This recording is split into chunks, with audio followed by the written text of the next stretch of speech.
तो मूवी की स्टार्टिंग में हमें बेन नाम के लड़के को दिखाया जाता है। बेन कॉलेज में पढ़ाई करता था और आज वो गर्मी की छुट्टियां बिताने हॉस्टल छोड़कर अपने घर जा रहा था। उसका घर काफी दूर था, जिस कारण वो ट्रेन से जाने का फैसला करता है ताकि वो घर जल्दी पहुंच सके। वो अपने लिए एक खाली कैबिन ढूंढ ही रहा था और तभी उसकी नजर एक खूबसूरत लड़की पर पड़ती है जो कैबिन में अकेली ही सो रही थी। उसकी टांगों के साथ साथ उसकी शर्ट के बटन भी खुले थे। बेन नया नया जवान हुआ था, जिस कारण उसके लॉलीपॉप में काफी आग भरी हुई थी। जवान लड़की को देखकर वो उसी के कैबिन में बैठ जाता है। इतनी खूबसूरत लड़की देखकर बेन का लॉलीपॉप उफान मरने लगता है और वो मौका देखकर उसे छेड़ने लगा। उसकी इस हरकत से लड़की जाग जाती है, जिसे देखकर बेन घबरा जाता है। वो समझ गई थी कि बेन की नजर उसके संतरे पर है, इसलिए वो भी उसे रिझाने लगी। मगर इससे पहले कि बेन कुछ कर पाता, उसी समय उनके कैबिन में एक और आदमी आकर बैठ गया। इस आदमी के आने से लड़की ठीक होकर बैठ गई। लड़की भी काफी प्यासी लग रही थी और आदमी भी, जिसके बाद वो बेन को कैबिन के बाहर भेजकर शुरू हो जाते हैं। मगर इसी बीच टीटी ने आकर उनका काम खराब कर देता है। टीटी के आने से बेन भी अंदर आ जाता है, जिसके बाद तीनों एक दूसरे से जान पहचान करने लगते हैं। बेन बताता है कि मैं छुट्टियां बिताने अपने घर जा रहा हूँ। लड़की बताती है कि मैं अपने प्रेमी के परिवार से मिलने जा रही हूँ। इसी बीच वो आदमी को इशारा कर बाथरूम में चली जाती है, जिसके बाद वो आदमी भी उसके पीछे निकल गया और देखते ही देखते वो भी उसी बाथरूम में आ गया जिसमें लड़की आई थी। उसके दरवाजा बंद करते ही लड़की उसके लॉलीपॉप को हिलाने लगती है। इधर बेन ड्रिंक खोलता है, वहीं दूसरी तरफ आदमी लड़की को, और जब वो दोनों वापस नहीं आते तो बेन उन्हें देखने कैबिन से बाहर आ गया। वो जैसे ही बाथरूम के पास पहुंचा तो उसे लड़की की गर्म आवाजें सुनाई देती हैं। ध्यान से सुनने पर वो समझ गया कि अंदर कौन है और वो क्या कर रहे हैं। वो दोनों पूरा सफर लगे रहे और बेन उनकी आवाजें सुनकर बेचैन होता रहा। जिस जगह में वो अपनी गाड़ी चलाने की सोच रहा था, उसमें तो किसी और ने अपना सामान डाल रखा था और जल्दी ही स्टेशन आ गया और बेन दौड़ते हुए अपने फादर कमीन से मिला। कमीन उससे बताता है कि तुम्हारी नई माँ, मतलब मेरी जान लारा, इसी गाड़ी से आने वाली है। दोनों अब भी बातें कर ही रहे थे कि तभी कमीन की नजर लारा पर पड़ती है। लारा को देखकर बेन हैरान हो गया। वो थोड़ी देर पहले जिस लड़की के गुफा में वो अपना लॉलीपॉप डालना चाहता था, वो तो उसकी फादर की माल निकली। लारा को देखकर बेन कुछ नहीं बोलता, चुपचाप गाड़ी में बैठ जाता है। अब रास्ते में कमीन उसे बताता है, तुम्हारे बचपन के दोस्त नील और मैरी भी छुट्टियां बिताने घर आए हुई हैं और जल्दी ही ये लोग घर पहुंच गए। बेन की दादी उसे देखकर बहुत ज्यादा खुश हुई। इसके बाद वो अपने चाचा जॉन और चाची मोना से भी मिलता है। आज काफी समय बाद पूरा परिवार साथ में खाना खा रहा था, इसलिए वो सभी बहुत खुश थे। इसी दौरान लारा कहती है कि आज गाड़ी में एक आदमी ने जबरदस्ती मेरी गुफा में अपना लॉलीपॉप डाल दिया था। लारा बड़े मजे से ये बात सबको बता रही थी, जिसे सुनकर बेन तो बेहद हैरान था, लेकिन बाकी लोगों को कोई फर्क नहीं पड़ता।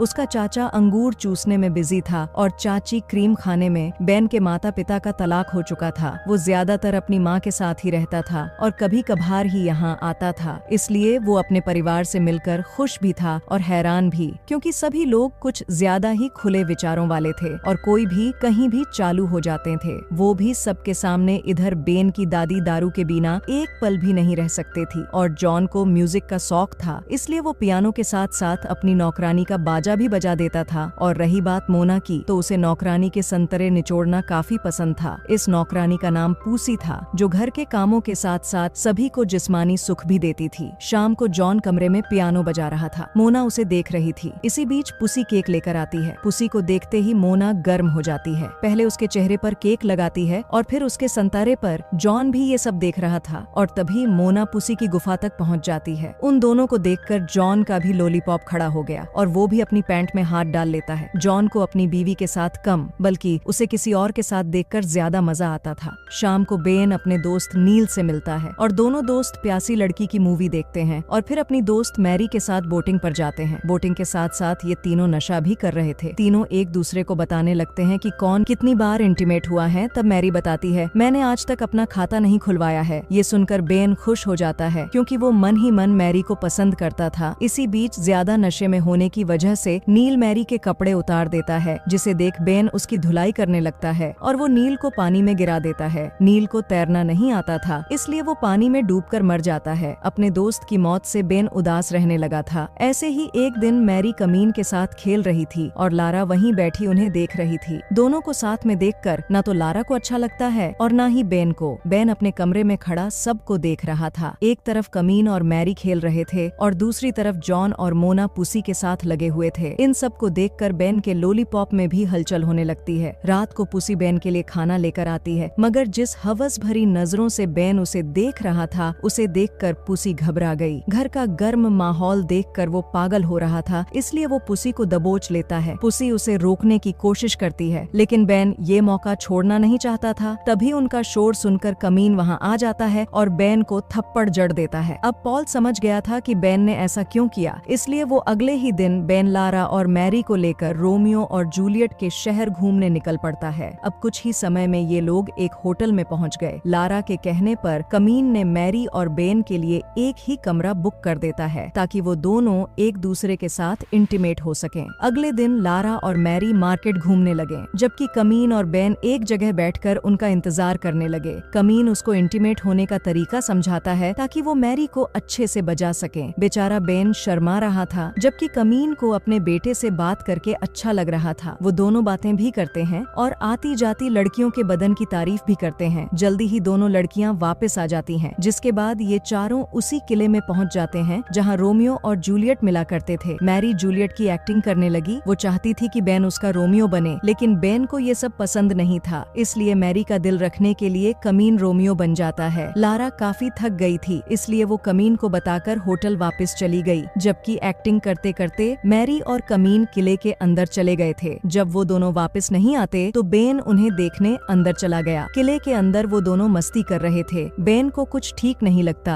और वो उनका पीछा करने लगा और देखते ही देखते वो दोनों गायब हो जाते हैं। बेन उन्हें ढूंढने की काफी कोशिश करता है, लेकिन उसे वो दोनों कहीं नहीं दिखते। इसी बीच उसे किसी की सीखने चीखने की आवाज सुनाई देती है और जल्दी ही उसे पता चल जाता है ये आवाज मैरी की है, क्योंकि कमीन ने अपना लॉलीपॉप मैरी की गुफा में डाल दिया था। पहले तो उसे लगा कि कमीन मैरी के साथ जबरदस्ती कर रहा है, लेकिन मैरी को मजा लेते देख उसकी गलतफहमी दूर हो जाता है। उसको इन दोनों से ऐसी उम्मीद नहीं थी और वो रोते रोते होटल वापस पिस आ जाता है। लारा ने उसे रोते हुए देख लिया था। वो समझ गई थी कि बेन ने मैरी को किसी और के साथ देख लिया है। वो अच्छे से तैयार होकर बेन के कमरे में आ जाती है। बेन रो रहा था, जिसके बाद लारा उससे रोने की वजह पूछती है। बेन उसे सब सच बता देता है, जिसे सुनकर लारा कहने लगी, अगर तुम चाहो तो मैं तुम्हारी आग शांत कर सकती हूँ। मगर बेन उसे दूर रहने को कहता है, जबकि लारा अपने कपड़े उतारकर उसके बिस्तर पर आ जाती है। उसका बदन देखकर बेन भी गर्म हो जाता है और पूरी रात उसके साथ इंटीमेट होता है। अब अगले दिन ये चारों घर की तरफ जाने लगते हैं। लारा और बेन बेहद खुश थे, जबकि मैरी और कमीन चुप थे। अब कुछ दिनों तक बेन मैरी से नाराज रहता है। मैरी उससे बात करने की कोशिश करती है, लेकिन बेन कुछ नहीं बोलता। अब कुछ दिनों बाद बेन की माँ उसे लेने आ जाती है, क्योंकि उसकी छुट्टियां खत्म होने वाली थीं। वैसे उसे इस घर का खुला माहौल पसंद नहीं था। इसी खुले माहौल की वजह से ही उसने कमीन से तलाक लिया था और वो बेन को भी इस माहौल से दूर रखना चाहती थी। मगर कमीन बेन को अपने पास रखना चाहता था। एक तरफ ये लोग बातें कर रहे थे, दूसरी तरफ मैरी बेन को मनाने के लिए उसके साथ बैडमिंटन खेल रही थी। बेन अभी भी उसे नाराज था, इसलिए खेल के बहाने वो उसकी काफी पिटाई करता है। अब परेशान होकर मैरी ने उससे पूछ ही लिया कि तुम मुझसे नाराज क्यों हो, लेकिन बेन उसे कुछ नहीं बताता, बस उसे पकड़कर उसके साथ जबरदस्ती करने लगता है और अपना गुस्सा शांत कर लेता है। और जब वो अपने घर जाने लगते हैं तो अंदर की आवाजें सुनकर बेन समझ जाता है कि उसकी माँ उसे लेने आ गई है। मैरी की छुट्टियां भी खत्म होने वाली थीं, इसलिए वो फिर मिलने का वादा करके वहाँ से चली जाती है और इसी के साथ ये कहानी खत्म हो जाता है।